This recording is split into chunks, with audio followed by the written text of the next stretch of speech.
Hey guys, welcome back to this channel. In this video I'll be showing you guys how you can fix if your audio is on the left side or even on the right side of your earphones only.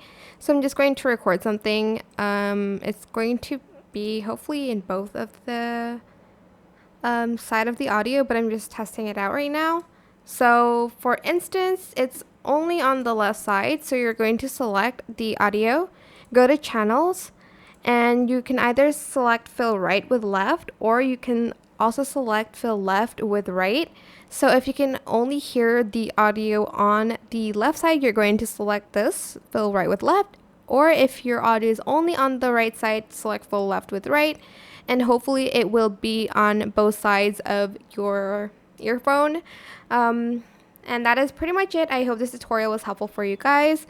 Don't forget to like, comment, share, and also subscribe to this channel if you haven't done that already.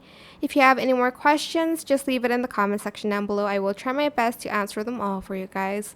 If you found this video helpful, please click the thanks button above the description box down below. Thank you so much for watching. Bye!